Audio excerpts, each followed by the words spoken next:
Today, we are talking about how to love yourself enough to leave unhealthy relationship behind. This episode was inspired by a recent conversation I had with a coaching client. She's kind, smart, and empathetic, but she has been having the worst luck in dating. When I checked in with her in between sessions, she told me about her frustration, all the BS she had tolerated in dating, like guys ghosting her, lying to her, canceling the date right before they're supposed to meet up, and then casually show up one day and started the conversation without any explanation. And she always gave them the benefit of doubt and grant them access to her life again. So I said to her, you've got to love yourself enough to stop tolerating people treating you like a backup plan. Only make effort for people who truly appreciate your value. And then she paused and said something I think a lot of women had struggled with. But I just don't know how actually. If I like someone, I want to give them the best. It's hard not to be my genuine self. And that was when I realized I need to record this episode because we have to reclaim what it means to love ourselves. It's not about being mean, it's not about being cold, it's about being clear on your worth. And that means walking away when someone treats you like you're optional. So I would like to share a bit about my story here. I would admit that I was exactly like this a few years ago. I kept granting people access to my time and my energy, even though some of them weren't healthy to my life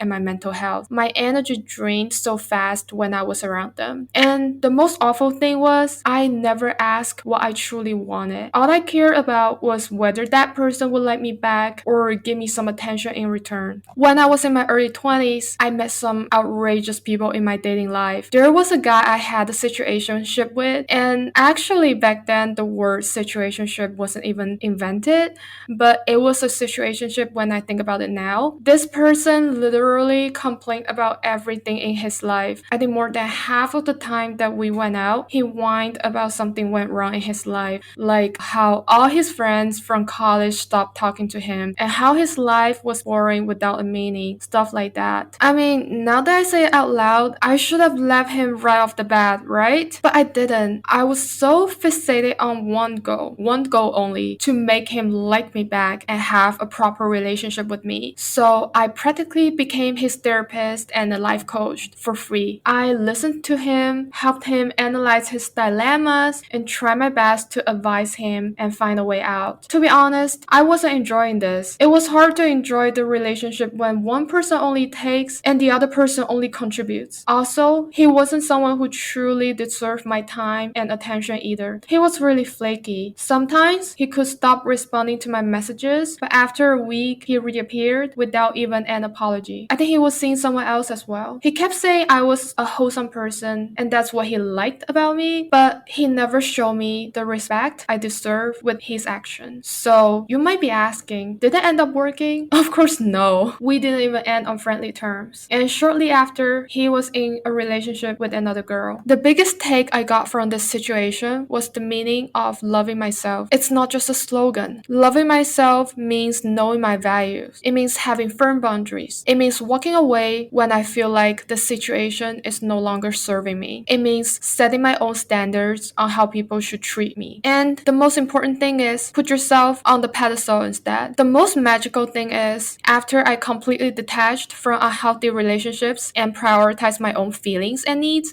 I made rooms for right people and the right things to happen. I met better friends, I had better opportunities, I left a job that no longer aligned with my value, and I met my husband. You can do it too, and I'm here to share with you everything I learned. So the first lesson I learned from that situation is to shift my mindset about helping people. It's okay to be empathetic in a relationship, but not at the cost of my happiness or emotional well-being. Being a kind, empathetic person doesn't mean sacrificing yourself. It doesn't mean being the emotional caretaker for someone who doesn't take care of you. Yes, you can help someone grow. Yes, you can support someone during their hard seasons. Yes, you can stay in a relationship that are imperfect because let's be real, all of them are. But here's the line. If caring for someone constantly make you feel emotionally drained, if helping them feels like abandoning yourself, if staying makes you feel small, anxious, or constantly undervalued, that's not kindness, that's self-neglect. True self-love gives you permission to care about people and protect your own joy. If I could go back in time and sit across the version of me being in that situation relationship, I would tell myself that my happiness is the priority, and it should be. I should not abandon that for the sake of earning some external validation or someone else's affection. Also, why would I even want the validation from someone who didn't care about my well-beings at all? I should redirect my energy to myself and someone who truly cares about me. Okay,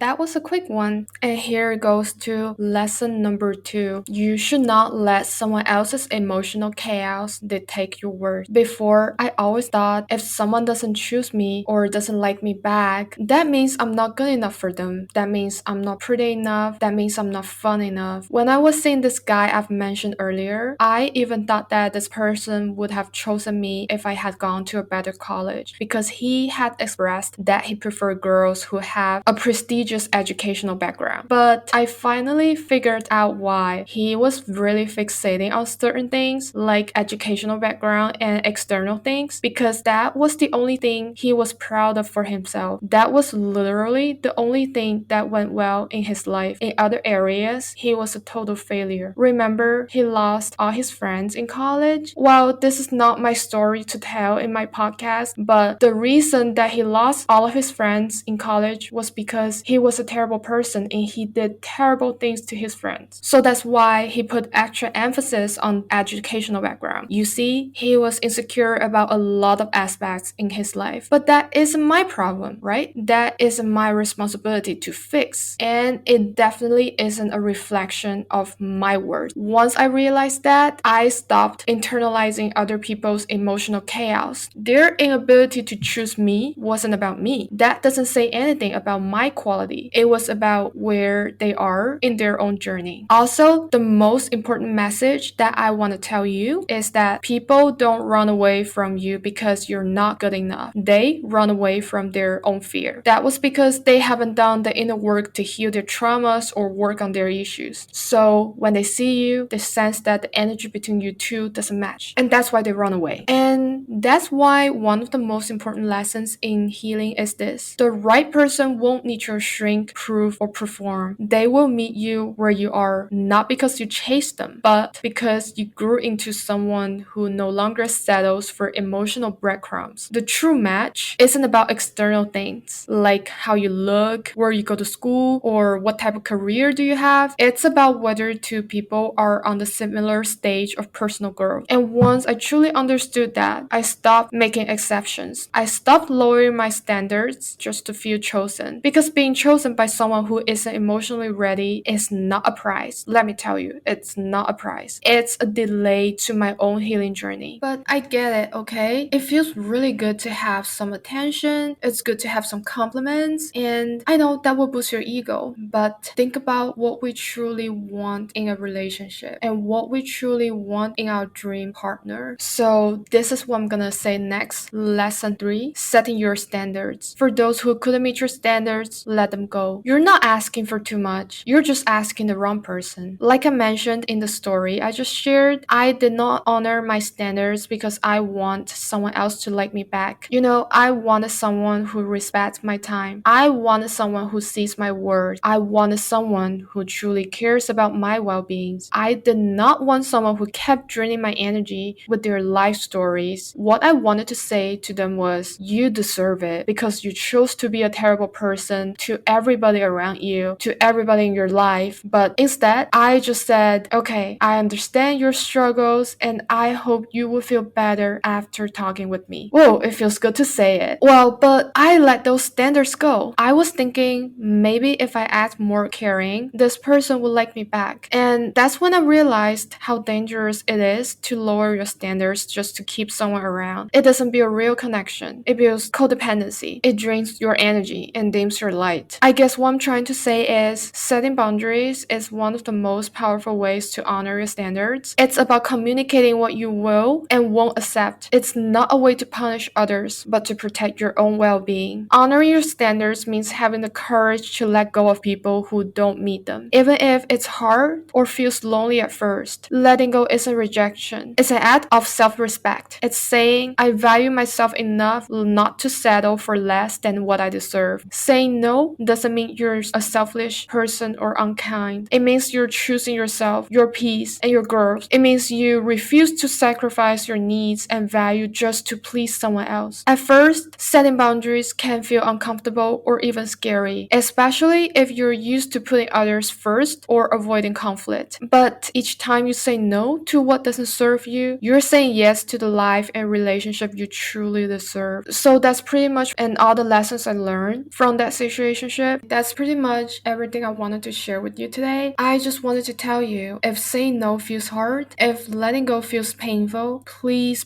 remind yourself. Every time you honor your standards, every time you protect your energy with a boundary, you're choosing self-respect over temporary comfort. You're saying, I matter too. And that's what this whole journey is about. Loving yourself enough to walk away, to stop shrinking, to stop overgiving. I know it's not easy. I know that. I live that. But it's powerful and it's yours to claim. Thank you so much for being here with me today. If this episode spoke to you and you're ready to go deeper into this work, I invite you to book a coaching session with me. We'll explore your patterns, shift your mindset, and create space for the life and relationship you truly deserve. The link for booking is in the show notes. If you love this episode, please give me a 5-star review and follow the show. You can also chat with me on Instagram. I will respond to all the messages. Until next time, keep choosing yourself. Remember, you're not asking for too much. You're just asking the right version of you to rise.